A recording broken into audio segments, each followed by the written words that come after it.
We all enjoy eating, and we'll eat when we're not hungry, or we'll overeat on occasion just because the food's incredibly tasty or because it enhances our personal or social experiences. The problem arises when we turn to food so often that we're overweight or our health is at risk. If you find yourself regularly eating when you're not hungry, choosing unhealthy comfort foods more often than you'd prefer, or eating beyond full, there's a good chance your eating has an emotional component to it. A craving or an exaggerated desire to eat in the absence of true physiological hunger cues represents an emotional appetite. And emotional hunger often feels the same as physical hunger. In When Food is Comfort, readers will find an emotional eating checklist that can be used to determine if your eating has an emotional component. Yes, I know firsthand how frustrating overeating and gaining weight can be. I spent a good portion of my life stuck in a cycle of overeating comfort foods, gaining weight, and dieting.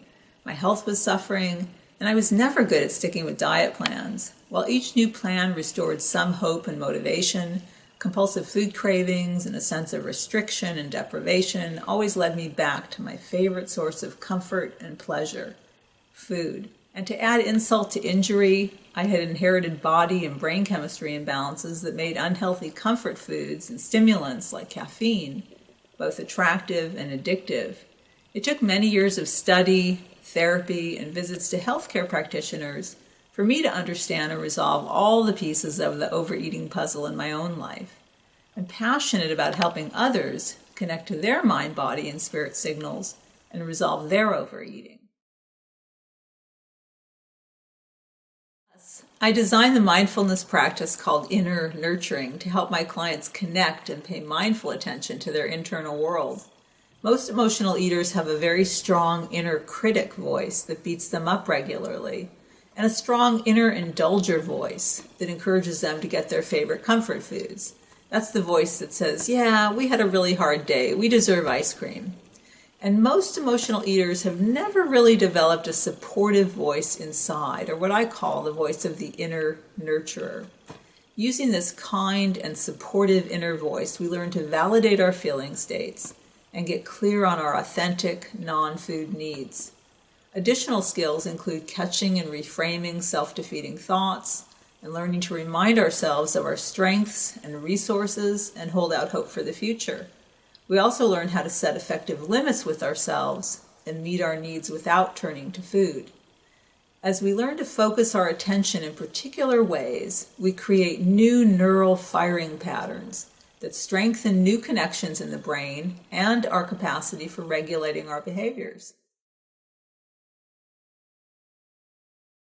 It'll take some time to learn and practice inner nurturing. Letting go of long-standing patterns of coping and ways of viewing ourselves that no longer serve us is not without challenge. Deep-seated emotions and deeply entrenched self-defeating thoughts are bound to surface. Self-doubt may be a regular companion. Setbacks can and will occur. But with continued practice, we will develop an inner nurturing voice, and with it, the ability to comfort and soothe ourselves, regulate our nervous system, and handle stressors with more ease.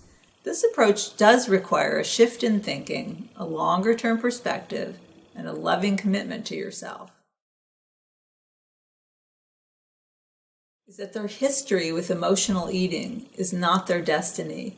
I have no doubt that they can learn to nurture themselves mindfully with the loving kindness they crave and deserve, rewire their brains, and end emotional eating.